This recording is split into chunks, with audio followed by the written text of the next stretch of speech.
y vamos a entrar en materia inmediatamente. El título del mensaje de la fecha es Cinco trampas de Egipto. Cinco trampas de Egipto. Ahí está el título del mensaje de esta noche.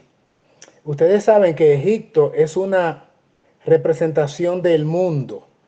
El mundo está siendo simbolizado por Egipto, no solamente por Egipto, también por Babilonia, y en el Antiguo Testamento en algunos momentos también el Señor usó pueblos paganos como Sodoma, por ejemplo, ¿verdad? Pero lo que queremos mirar es cómo Egipto, el mundo y literalmente Egipto como imperio ha influido tanto en la deformación del mundo en cuanto a la representación de la voluntad divina. Y vamos a mirar entonces, al hablar de Egipto, es bueno mencionar también a Babilonia, por supuesto. Allí en la diapositiva miramos que Babilonia y Egipto son representados en las escrituras como los reyes del norte y del sur. Debo hacer un señalamiento en el sentido de que realmente, dejémoslo allí en Babilonia y Egipto, reyes del norte y del sur, para dar esta breve explicación.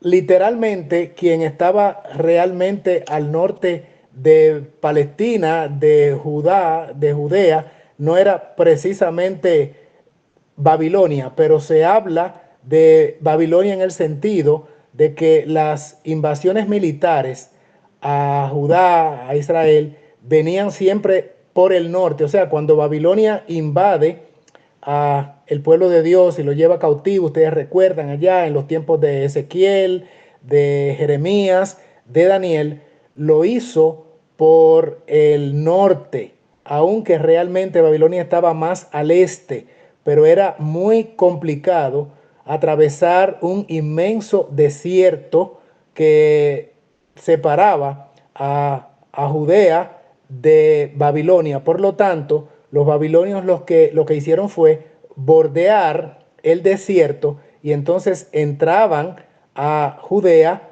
por la parte de el norte. Así ocurrió, por ejemplo, la invasión a Jerusalén con los cautivos que fueron llevados en el exilio en las deportaciones que registra el libro de Jeremías y también Daniel.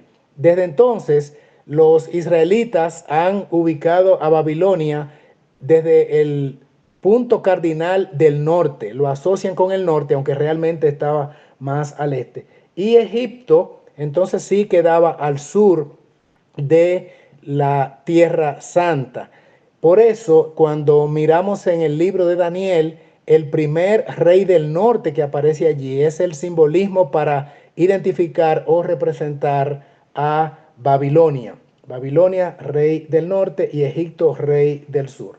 Vamos a mirar entonces qué sigue diciendo acá, porque quisiéramos hablar un poquito, antes de ir directamente a Egipto, hablar un poquito de Babilonia y Egipto, ¿verdad? Es lo que vamos a tratar, pero básicamente Egipto. Sin embargo, queremos dedicarle un par de minutos a Babilonia, porque son los reyes del norte y del sur. Existen 298 menciones bíblicas del nombre Babilonia. La primera en Segunda de Reyes, capítulo 17, versículo número 14. La siguiente presentación nos dice entonces del nacimiento de Babilonia, allí Babel, como está registrado. No vamos a leer el texto de Génesis 10 y capítulo 11 también, porque aquí presenta el nacimiento de la cultura caldeo-babilónica con Nimrod, ¿verdad? El gran cazador en contra de Dios.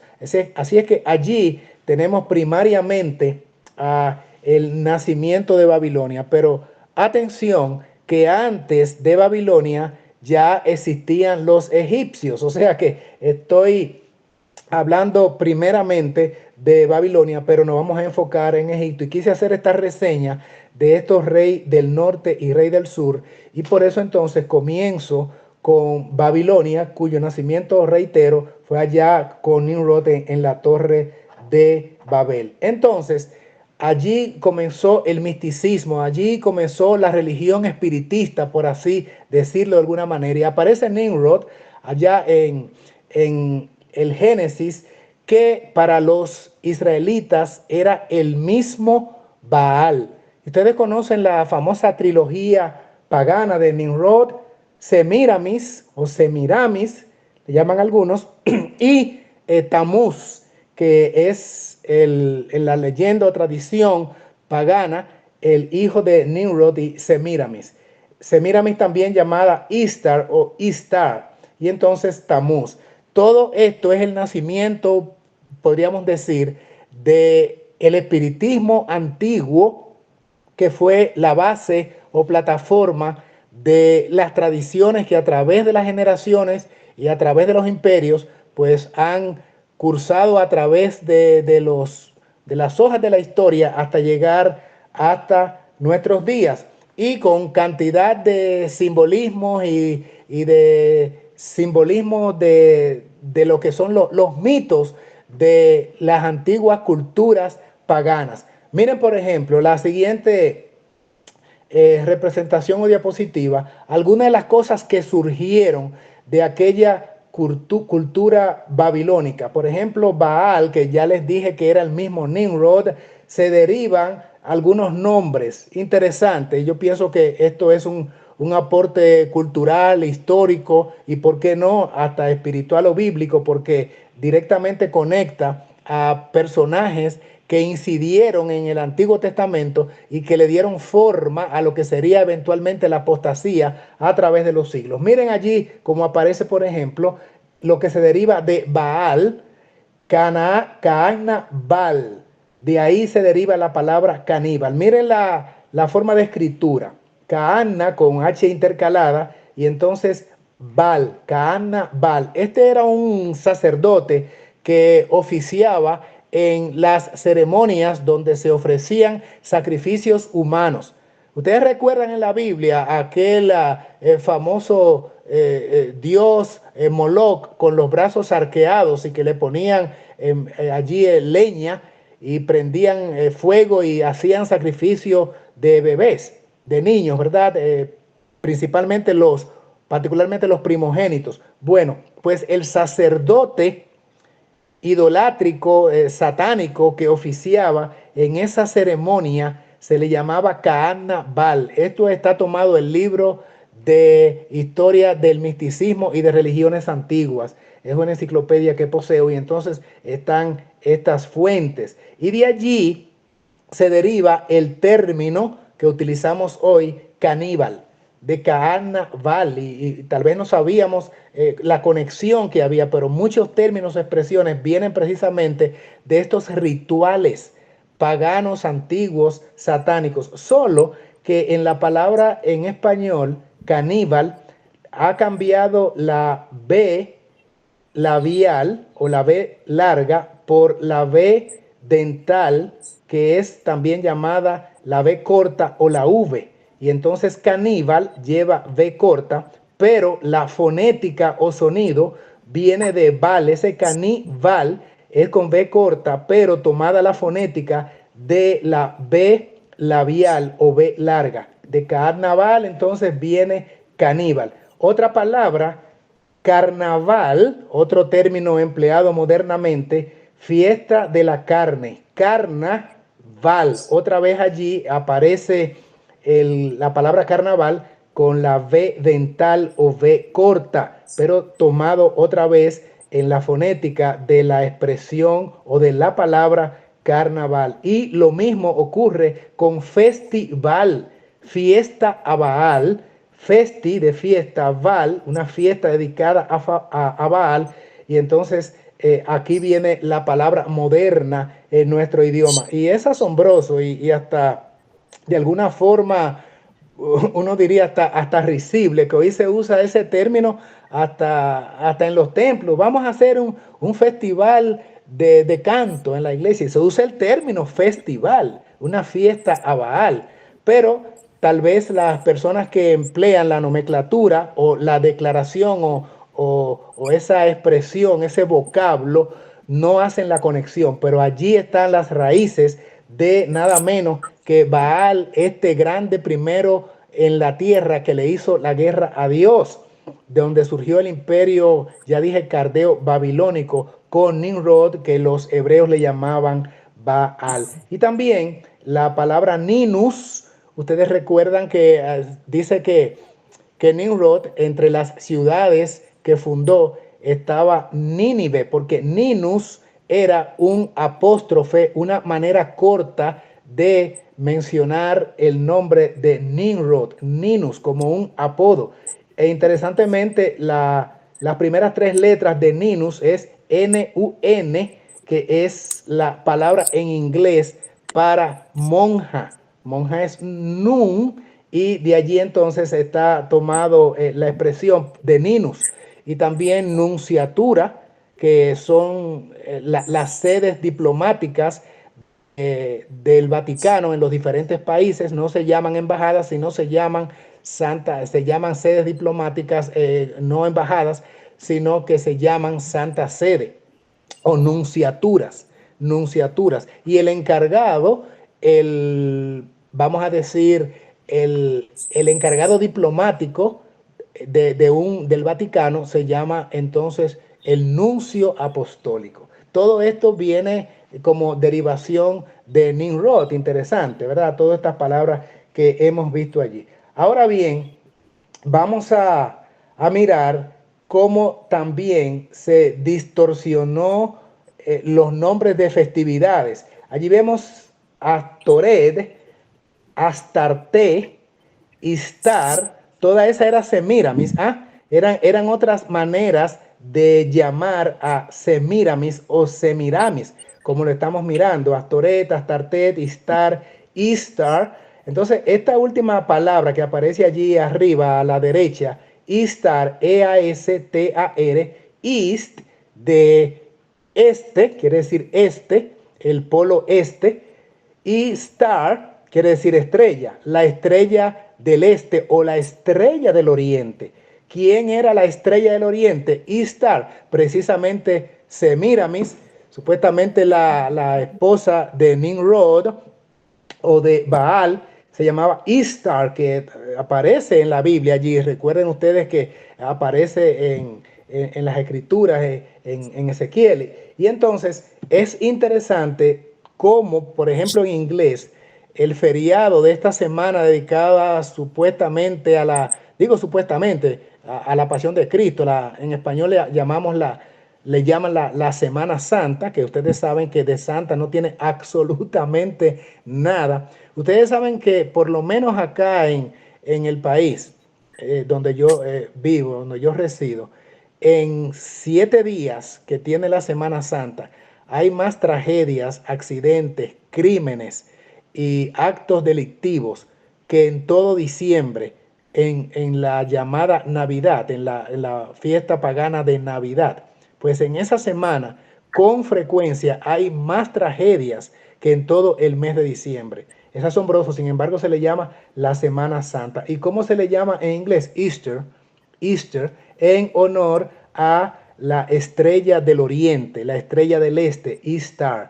Y también el término Christmas, en Navidad, decimos Navidad en español, pero en inglés es Christmas, en honor a Cristo, que es Christ, bueno, es Christ, pero en la escritura, Christ, y más, M-A-S-S, que es como se dice misa. Así es que Christmas es la misa de Cristo. ¿De cuál Cristo? De Tamuz, por supuesto, no de Cristo, el Hijo de Dios. O sea, toda la deformación que hoy tenemos tiene como raíces u orígenes nada menos que el misticismo de los babilonios y de los egipcios, de los babilonios y de los egipcios. Y hablando de los egipcios, porque quisimos hacer mención de las raíces o el inicio de los sistemas espiritistas. El espiritismo está desde el Edén, por supuesto, con el no matarás de la serpiente o de Satanás utilizando el medium de la serpiente, pero ya como sistema mundial establecido, donde realmente toma auge y se difunde, es primeramente con Egipto, y de Egipto pasa a Babilonia. Recuerden que aunque en el sueño de Nabucodonosor y en la visión de Daniel, pues la sucesión de reinos comienza con Babilonia, y eso lo conocemos, ¿verdad? Que Babilonia, que Medio Persa, Grecia, Roma y Roma papal y demás. Pero realmente antes de Babilonia estuvo Egipto. Así es que, ¿de quién habrá copiado Babilonia? Babilonia realmente aprendió, copió y tomó las costumbres de Egipto. Y esto es lo que quiero puntualizar, porque vamos a mirar en el transcurso del tema, los momentos, los minutos que nos quedan, cómo ha influenciado Egipto en todo lo que nosotros miramos hoy como cultura de los pueblos. Y atención, atención, atención, y cómo ha influenciado la cultura y la enseñanza y la religión de Egipto en el cristianismo. Pero voy un paso más. ¿Y cómo ha influenciado Egipto nada menos que en el adventismo? ¿Qué usted está diciendo? Bueno, quédese conmigo que vamos a seguir mirando para que ustedes vean cómo ha permeado, cómo ha atravesado esa barrera de los tiempos, llegando hasta el cristianismo e inclusive a las mismas denominaciones cristianas y al mismo adventismo, esta cultura egipcia. Miren en pantalla ahora cómo aparece allí Nimrod o Baal, que era conocido en Egipto como, allí vemos, Faraón. ¿De dónde viene el término? ¿Qué quiere decir esa expresión, ese vocablo de el líder de la nación imperio Egipto? Que ustedes saben que en un momento de la historia, pues fue la nación más preponderante, más importante, más fuerte del mundo antiguo conocido, y de allí surgieron muchas de las ciencias que conocemos hoy, como la geometría. Se habla del alfabeto cuneiforme, que comenzó a darle forma precisamente a la manera escrita de expresarse, que era anteriormente a través de piedras, y después eso fue perfeccionándose con el tiempo. Así es que Egipto era una civilización muy moderna desde el punto de vista de la época de ellos, por supuesto, y ha llegado muchas de las tradiciones y culturas y maneras de ser de Egipto. Así es que aquí tenemos esta palabra interesante, faraón. Vamos a desglosarla por sílabas. Fa, ¿qué quiere decir fa? La primera sílaba de faraón, pues fa quiere decir padre o Dios. Padre o Dios. Entonces, la segunda sílaba, la del medio, Ra, R-A, sol. ¿Ah? El dios Ra era una alusión a el sol. Por eso todavía al día de hoy los egipcios tienen al sol en sus banderas, en sus símbolos, y llegó a ser tan típico y tan usual que todas las demás culturas de el paganismo pues tienen que ver con el sol, porque eso comenzó desde los mismos tiempos. Por eso el mismo Nimrod, y lo vimos en un mensaje anterior por este mismo canal, por este mismo ministerio, pues se llamaba que era el primero de los astros. ¿Mm? El primero de los astros era Nimrod, y el primero de los animales de la selva, el rey de la selva, el león. Por eso en la visión de Daniel, a Babilonia se le compara también con un león. Entonces, el sol está presente en todas las culturas antiguas, y ahora estamos hablando de Egipto.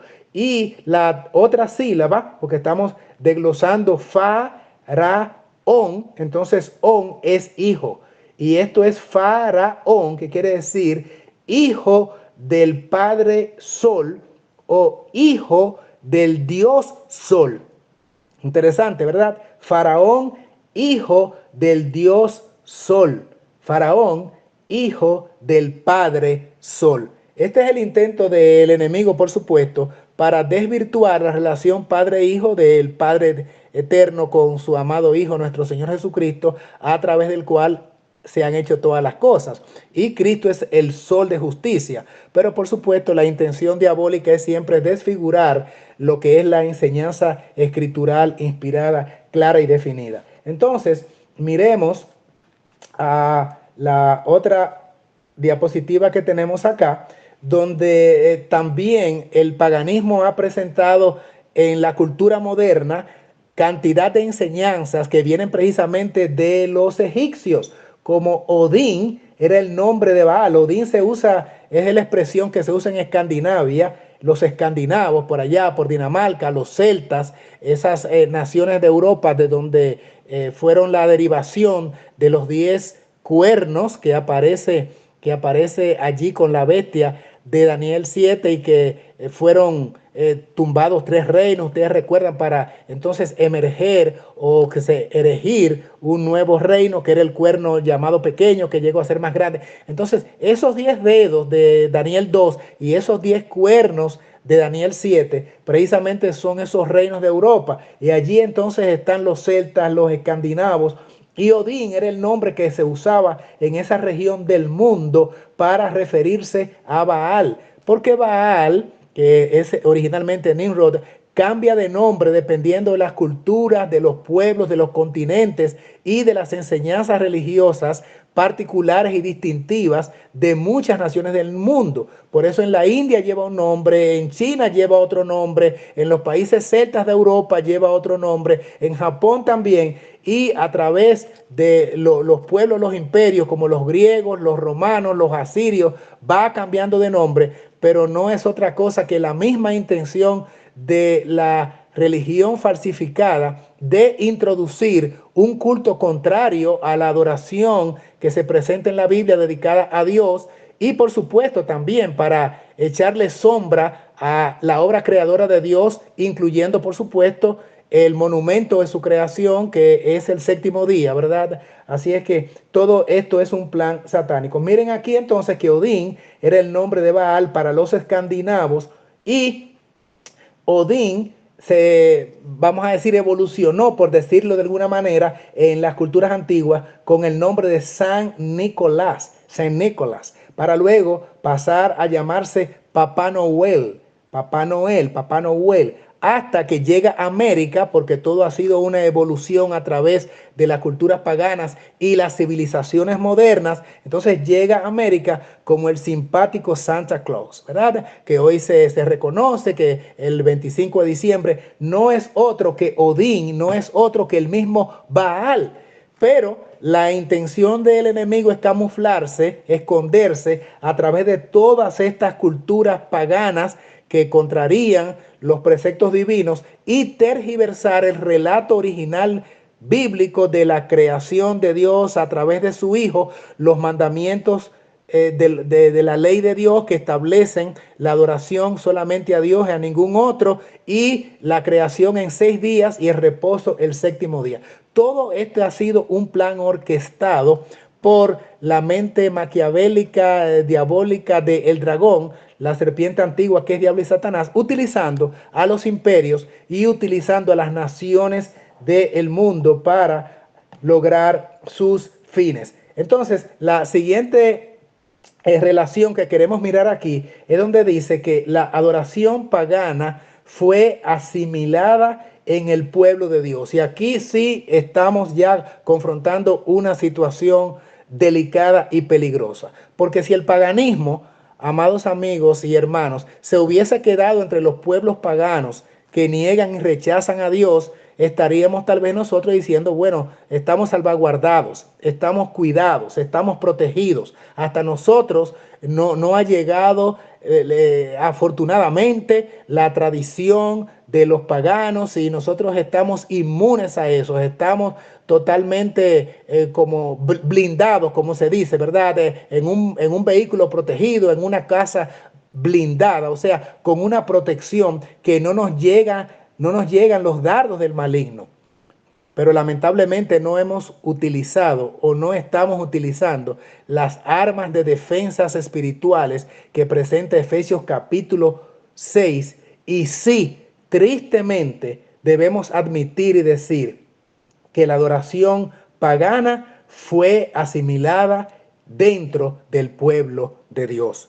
Estos rituales paganos, estas costumbres de los pueblos antiguos no quedó en aquellos ateos, en aquellos que son politeístas, en aquellos que adoran a los astros y a los animales y a los árboles y a las cosas creadas, sino que lamentablemente permeó las murallas de Sión y atravesó precisamente los muros que debieron ser infranqueables. Y cuando vamos entonces, por ejemplo, a Ezequiel capítulo 8, vemos las abominaciones que penetran dentro del pueblo de Dios y que ya venía por siglos ocurriendo eso dentro del pueblo señalado y escogido por Dios como único, como exclusivo, como real sacerdocio para ser la luz del mundo. Tristemente debemos admitir al estudiar el relato bíblico que fueron conquistados por las fuerzas del mal.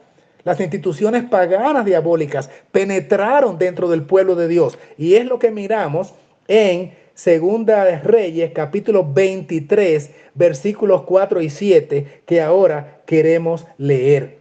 Y dice así: esto refiriéndose a las reformas del rey Josías, de los poquísimos reyes, de las excepciones de reyes de Judá que fueron fieles. Vamos a leer el relato que aparece allá en pantalla. Si no lo pueden leer muy claro, pues por lo menos tomen nota de la fuente. Es Segunda de Reyes 23, del 4 al 7, y yo voy a leer para ustedes la palabra escritural inspirada. Citamos: entonces el rey mandó al sumo sacerdote Hilcías, a los sacerdotes del segundo orden y a los guardas de la puerta que sacasen del templo del Eterno todos los utensilios que habían sido hechos para Baal, para Acera y para todo el ejército del cielo. ¿Y qué hizo Josías? Los quemó fuera de Jerusalén, en el campo de Cedrón, y mandó que llevaran sus cenizas a Betel. Versículo 5.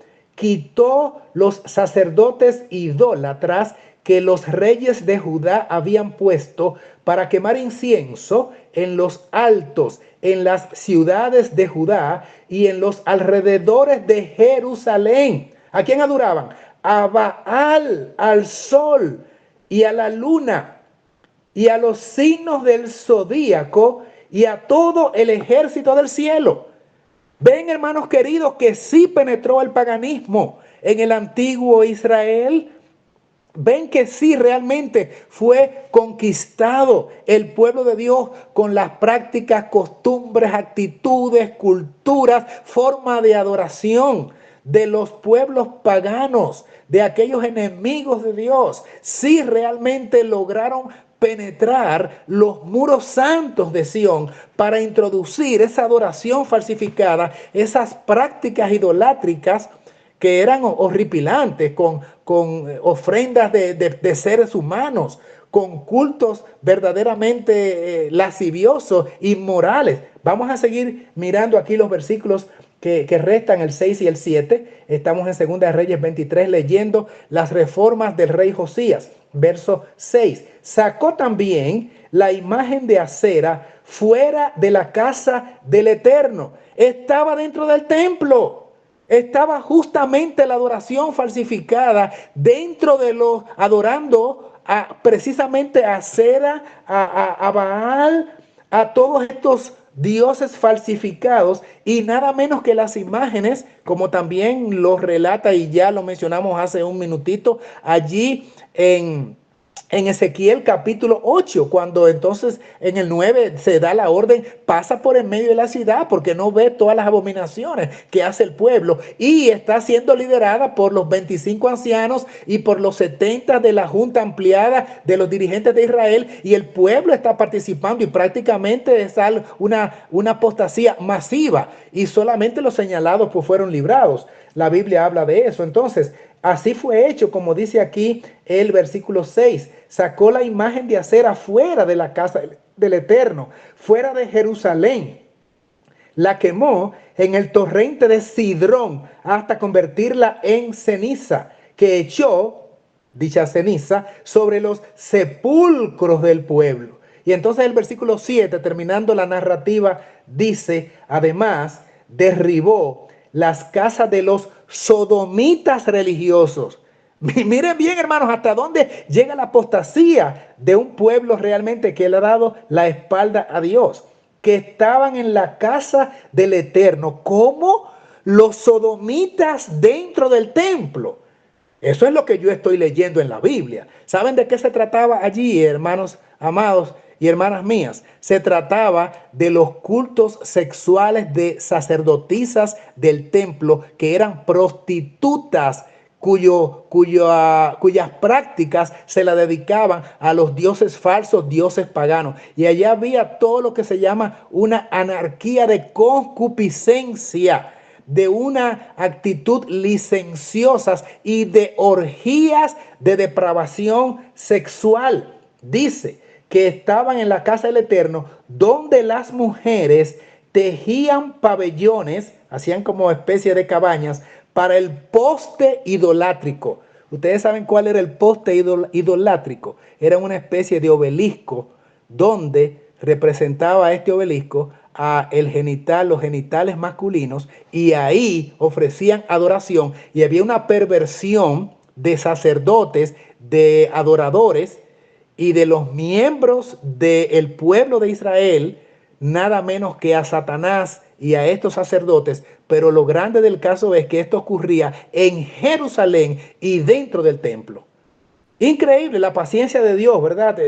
Y nosotros hoy vemos algunas cosas y decimos, pero Dios va a mandar fuego porque esto no puede continuar. Hermanos amados, es que la cultura pagana egipcia pudo penetrar el pueblo antiguo de Dios, el Israel antiguo, pero lo grande del caso es que esto ha continuado hasta también atravesar por las puertas mismas de los profesos adoradores, guardadores del sábado, que dicen tener los oráculos santos, que dicen tener el santuario, que dicen tener conciencia de que la ley de los 10 mandamientos está vigente y el santo sábado, y todavía decimos inclusive que tenemos los testimonios del espíritu de la profecía. Sin embargo, como vamos a ver en un par de minutos, nuestras prácticas y costumbres están cada vez más parecidas a lo que hacía Egipto. Siguiente información que aparece aquí, y es la siguiente: aunque Babilonia, reinado del norte, y ustedes saben por qué del norte, lo explicamos al principio, aunque Babilonia fue la cuna del misticismo. Misticismo tiene que ver con espiritismo, con cosas ocultas. Lo místico es lo oculto, refiriéndose a las cosas espirituales ocultas. Bueno, pues dice que fue Babilonia la cuna del misticismo y el paganismo. Egipto, sin embargo, el reinado del sur, fue la cuna de la civilización mundana, donde realmente todo esto fue acogido y transportado a la cultura subsiguiente, a los imperios que siguieron y a las naciones que continuaron a través de la historia que tiene este mundo hasta llegar a nuestra época contemporánea. Vamos a mirar un poquito entonces los orígenes de esta cultura que ha abarcado prácticamente el mundo entero, la cultura egipcia. Allí aparecen unos textos en pantalla: Génesis 12:10, Éxodo, varios textos como el capítulo 1, como el capítulo 5. Y vamos a mirar algunos de ellos en la siguiente diapositiva. Miramos algunas referencias del nacimiento de Egipto. Dice en Génesis capítulo 12, versículo 10: entonces hubo un hombre en el país y Abraham descendió a Egipto. Entonces hubo hambre, debo decir, en el país, y Abraham descendió a Egipto a peregrinar allí porque el hambre era grande en el país. Acuérdense que Jehová le había dicho a Abraham: sal de tu tierra y de tu parentela, y ve a la tierra que yo te mostraré.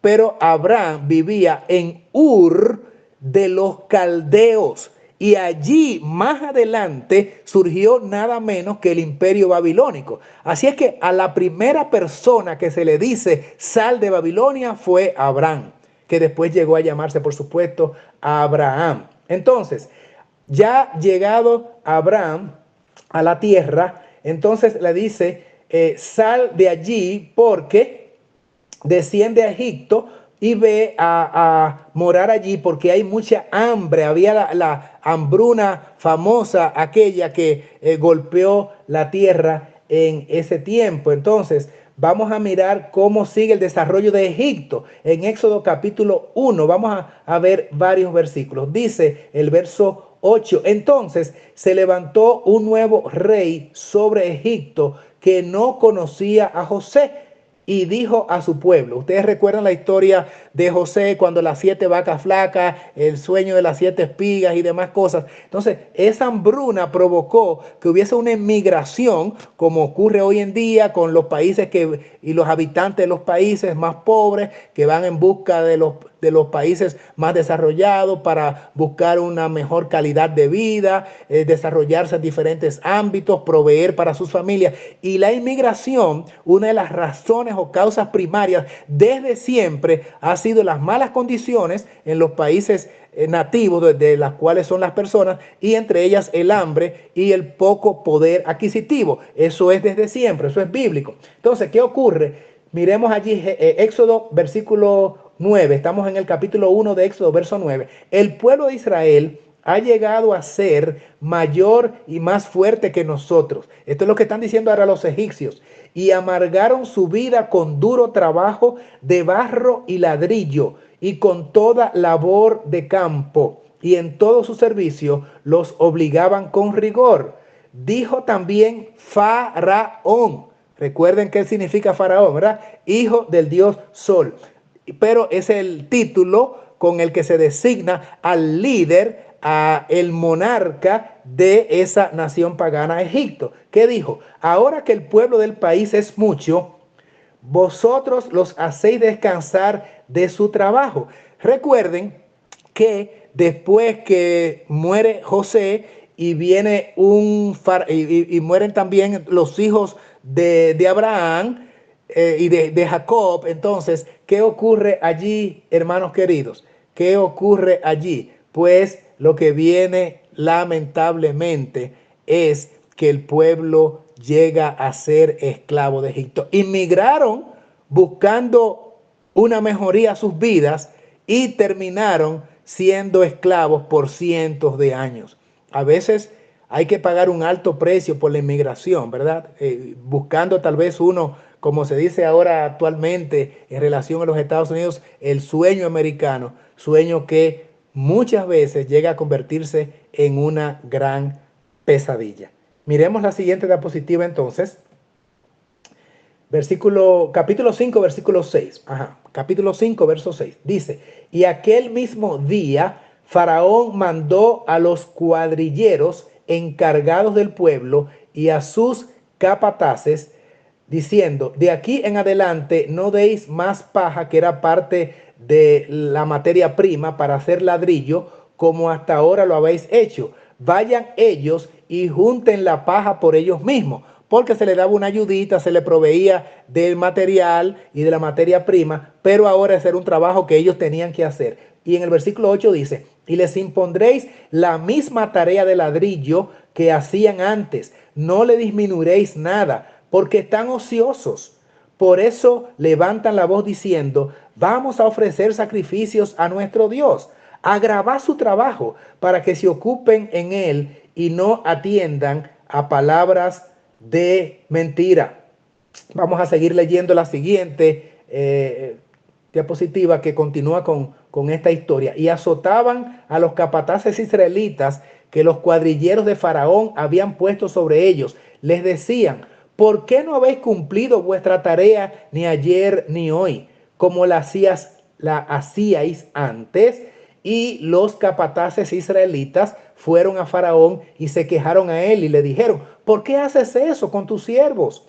No se nos da paja y con todo nos dicen, haced tantos ladrillos como antes, la misma cantidad, pero teniendo que invertir parte del tiempo en buscar la materia prima. Y estaban haciéndoles reclamo. Y tus siervos son azotados. Sin embargo, la falta está en tu gente. Faraón les respondió, estáis ociosos, muy ociosos. Por eso decís, vamos a ofrecer sacrificios al Eterno. Id pues y trabajad, no se os dará paja y habéis de entregar la misma cantidad de ladrillos. Hermano, esto es una réplica de lo que está ocurriendo hoy. Y cuando sinceramente veo al pueblo de Dios trabajándole a los faraones modernos y haciéndole ladrillos a los egipcios y a los faraones modernos, con una implementación de sistema laboral tan opresivo y con frecuencia tan bajo en la remuneración o el pago,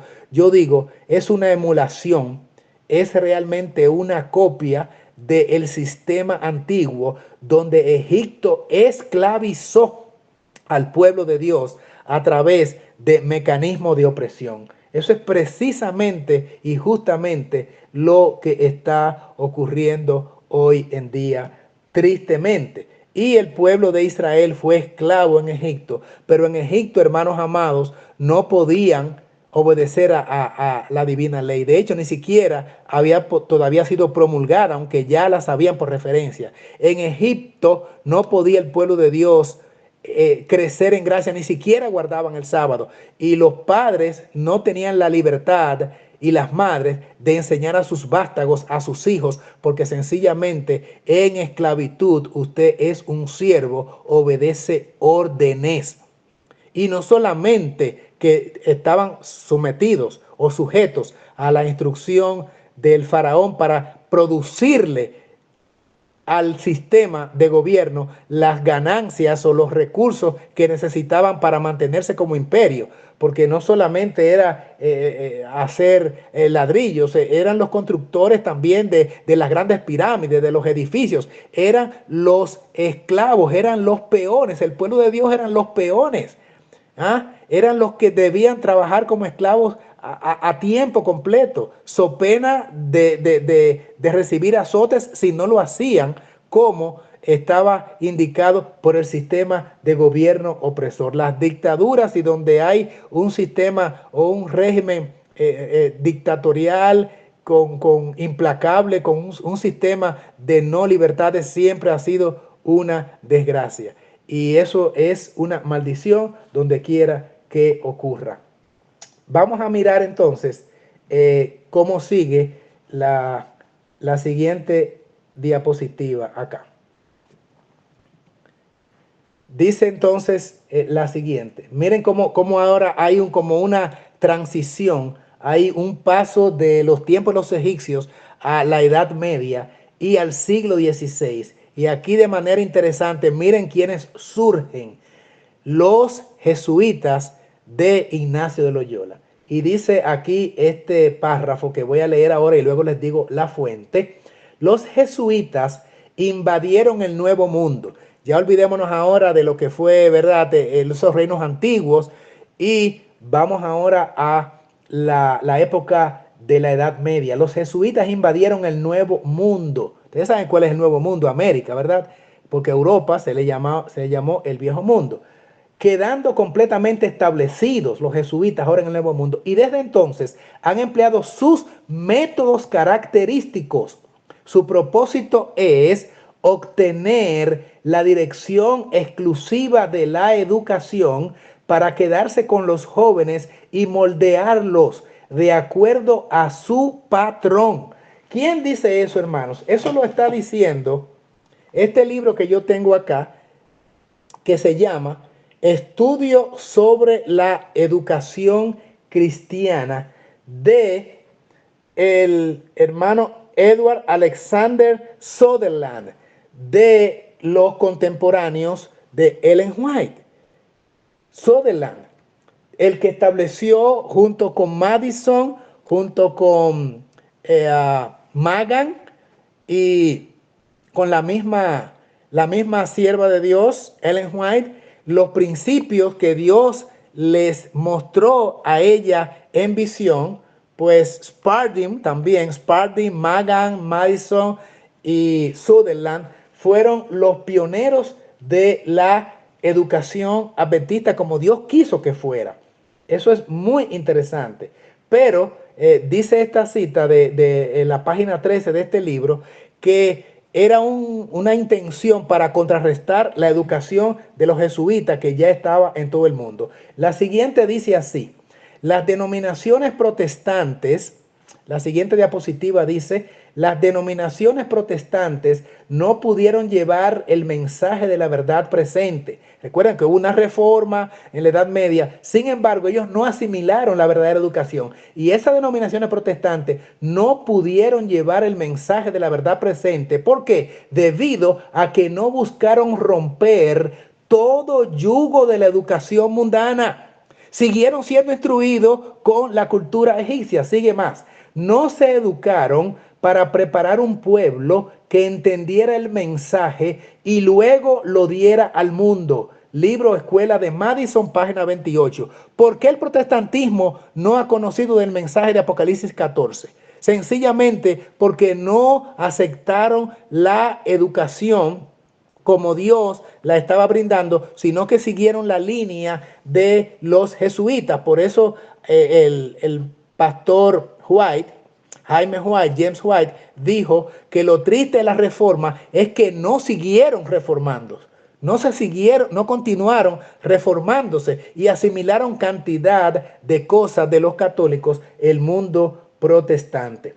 Ahora, miremos ahora la siguiente que tiene que ver con el mundo adventista. El mensaje sobre la reforma de la verdadera educación fue dado en detalles al pueblo adventista en 1872. Pero, qué lástima que hay un pero el mismo fue rechazado o aceptado solo a medias.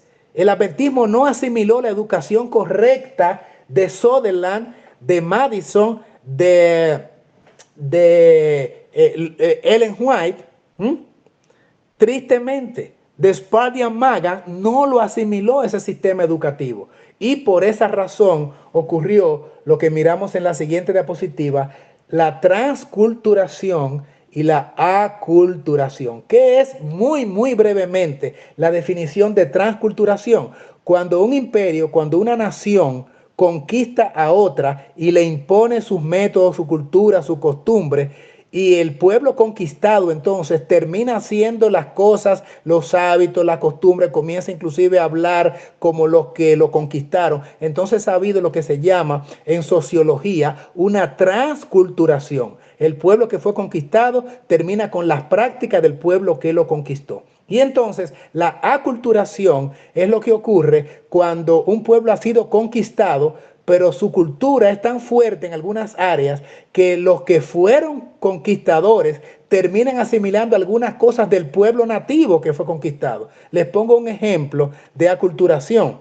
¿Cuál era el idioma más hablado o por lo menos uno de los más populares en los pueblos en los días de Cristo? En los días de Cristo, ¿cuál era el idioma que se hablaba? De hecho, ¿en qué idioma fue escrito el Nuevo Testamento? En griego. ¿Cómo en griego? Si los griegos cedieron a la invasión de los romanos. Ustedes recuerdan que en la sucesión de reinos de Daniel 2, Daniel 7, Daniel 8, aparece que primero Babilonia, luego Medo-Persia, luego Grecia, pero en el 167 a.C. Grecia cae por la invasión de los romanos. O sea, los romanos conquistaron a Grecia.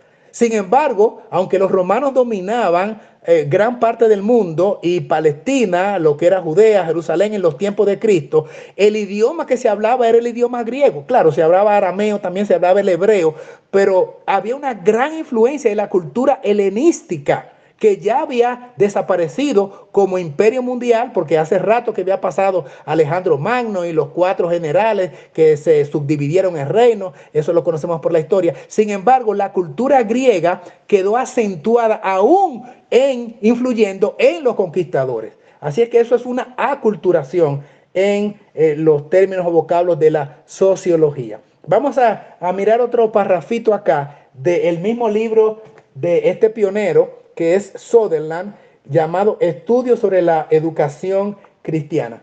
El plan de educación adventista, dice el autor, fue tomado, esto es muy importante, hermanos, miren, presten atención a esto, que quizás esto es el núcleo o el centro de lo que estamos tratando esta noche, que para mí es un tema muy profundo e interesante, porque nos dice por qué somos así hoy. Ese es el cuadro que estamos haciendo desde el principio y cómo ha influido la cultura egipcia. Miren acá, el plan de educación adventista fue tomado de los colegios protestantes. Mm. Y los protestantes, estos recibieron luz sobre educación de las instituciones educativas más antiguas del país, como Harvard y Yale. Noten que es una cadena, cómo uno va influyendo al otro.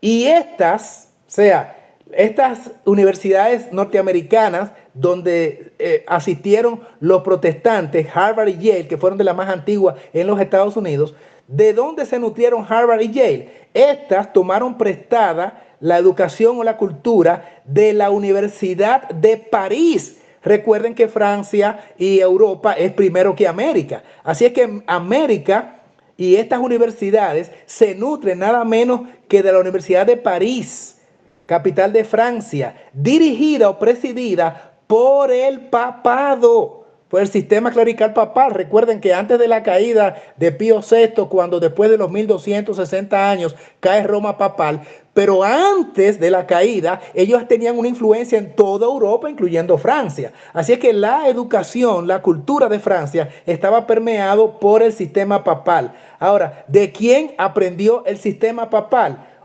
Ellos tenían la educación de Roma pagana, porque Roma papal fue la continuación de Roma pagana. Sigamos con la continuación de la cita en la siguiente gráfica. Esta última contenía, o sea, Roma pagana, contenía los elementos de la cultura griega. Y atención, atención, atención. Y las escuelas griegas obtuvieron su sabiduría e inspiración. ¿De quién? De Egipto. Por eso es que Egipto es la cuna de la civilización que ha permeado y que ha ido pasando a través de los países, a través de los imperios, a través de la cultura, a través de los siglos, su sólida educación y costumbres y prácticas paganas, y han pasado de pueblo en pueblo.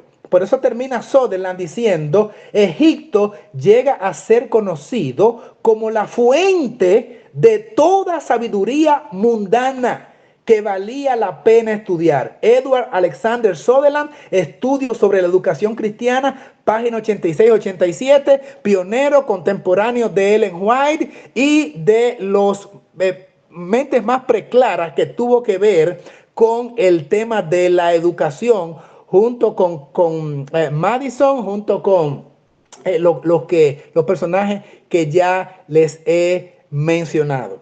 Así es que realmente es tan trascendental. Vamos a poner el resumen de lo que yo les leí ahora. Miren cuál es el resumen. ¿Cómo ocurre la transculturación educativa?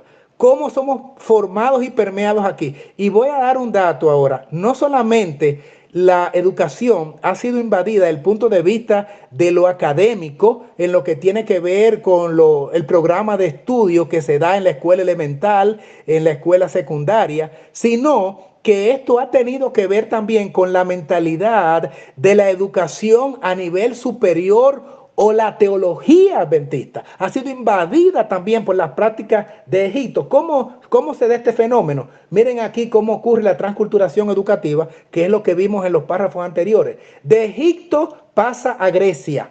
Aquí está más fácil de mirarlo. De Egipto pasa a Grecia. De Grecia a Roma pagana. Esta cultura educativa egipcia pasa de Egipto a Grecia, de Grecia a Roma pagana, de Roma pagana a Roma papal, de Roma papal a Francia, allá en París, de Francia a Estados Unidos con los protestantes a través de las universidades más antiguas, Yale y Harvard, y de los protestantes, ¿a quién? A los adventistas que no se acogieron al programa de la escuela de Madison, también a lo que estaba promocionando allí Spalding, a Magan y al colegio de Oberlin, y a esas instituciones primarias donde la Biblia debía ser el centro y la sede de la enseñanza. Lo dejaron de lado, lo asimilaron solamente a medias, y el adventismo se quedó con la educación que planteaban los protestantes, los evangélicos. Estos a su vez realmente la recibieron de las universidades de Harvard y de Yale, que habían copiado de París, Francia, y Francia de Roma papal, de Roma pagana, y Roma pagana de Grecia, y Grecia de Egipto. Tremendo. cómo se dio esto. Por esa razón, en la década de 1960 hasta los principios de 1970, se decía que en el adventismo no había suficientes profesores y doctores con acreditación y por lo tanto debían cerrar muchas de las escuelas y centros académicos superiores del adventismo. ¿Qué se hizo? Que se recurrió precisamente a Egipto y mandaron a nuestros estudiantes y profesores a capacitarse, entre comillas, en esos centros católicos algunos y evangélicos otros, y también se contrató gran parte de ese personal para que viniese a enseñar en nuestras escuelas, y eso hasta el día de hoy. Por eso tanta teología desviada, por eso la nueva teología, la teología de nuevo cuño, y por eso también los principios fundamentales han sido quitados, porque hemos asimilado la cultura educativa de Egipto, no solamente en prácticas y costumbres y en la educación primaria, sino también a nivel alto de la educación superior en nuestros mayores centros académicos de enseñanza. Rápidamente, miremos esta cita. De igual manera, los imperios de Medo, Persia y Babilonia heredaron su legado cultural y educativo de Egipto. O sea, no solamente fue hasta Grecia, sino que también fueron Babilonia y Medo, Persia, también recibieron su legado de un imperio que fue antes que Babilonia. O sea, Egipto los permeó a todos. Egipto permeó a Siria, a Babilonia, a Medo-Persia, a Grecia, a Roma pagana, a Roma papal, al protestantismo y finalmente al adventismo y a la cultura mundial en todos los continentes. Egipto ha impuesto su enseñanza diabólica en el planeta Tierra. Por esa razón, Apocalipsis 11:8 dice: los dos testigos yacerán en la plaza de la gran ciudad que espiritualmente se llama Sodoma y Egipto. Y esto se refiere a la última etapa donde también Egipto, con su ateísmo y con sus enseñanzas culturales y su educación distorsionada, va a tener que ver con la formación y la idea que tiene la gente en los últimos días. Esos señores de inteligencia artificial, ese asunto de la conquista del mundo y de los robots sustituyendo a los hombres, no es más que la cultura egipcia que ha venido a través de los años, a través de los siglos, a través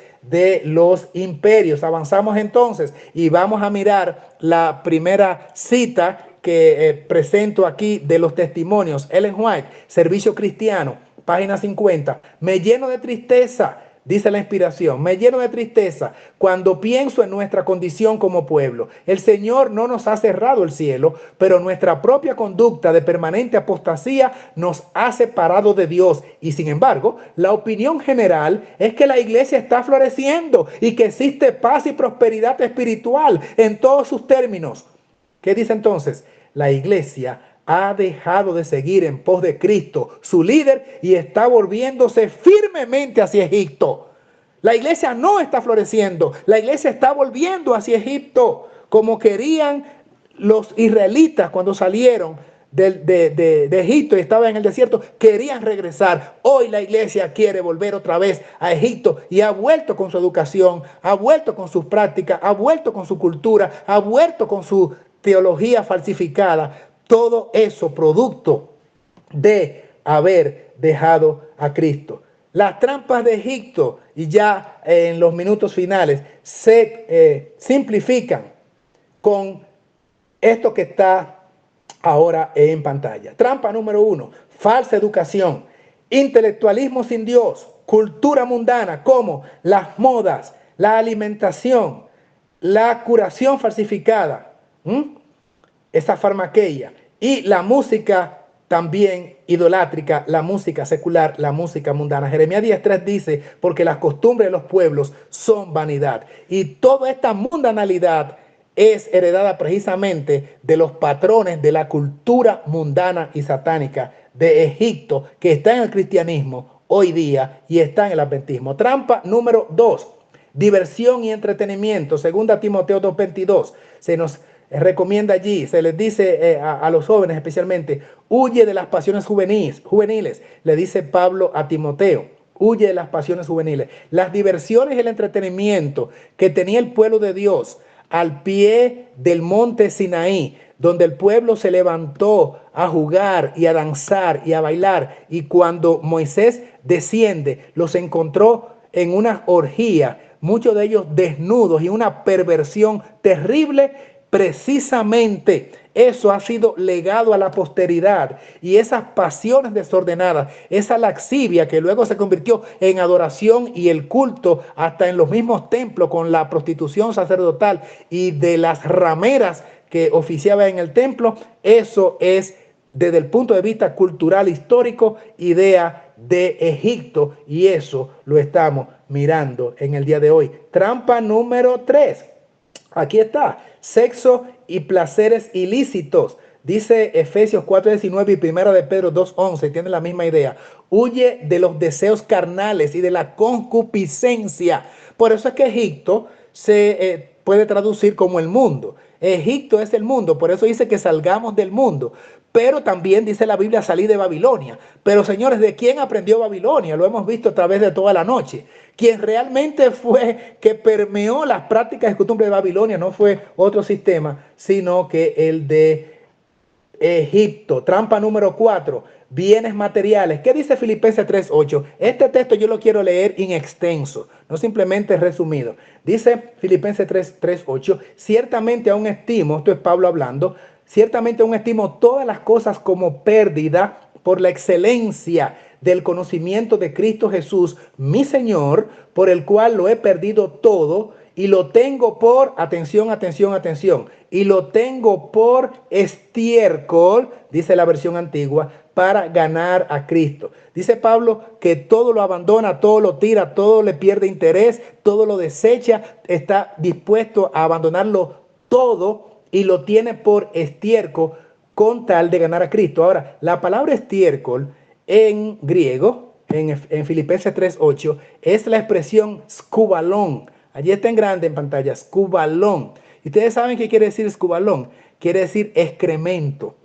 Pero no solamente estiércol, que tal vez uno pensaría que tiene que ver solamente con excremento de animales, como las vacas, estiércol para abonar la tierra, de vacas, de caballos. Pero saben que el sentido completo de escubalón implica excrementos humanos también. Así es que es muy interesante que esta palabra aparezca allí, porque en el sentido en que Pablo la emplea, dice que para él todo, hermanos, es, ¿ustedes saben qué? Excremento, M.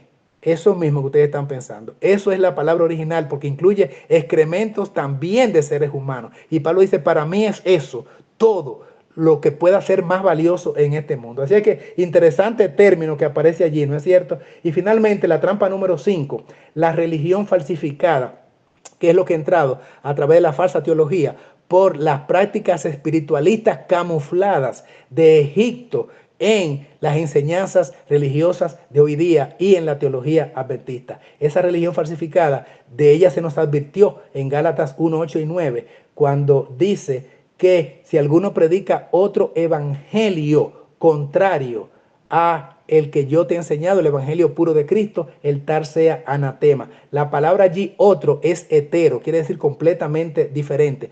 No es la misma palabra que aparece, por ejemplo, en Juan 14:16, cuando dice otro consolador, en Juan 14:16 creo, ¿verdad?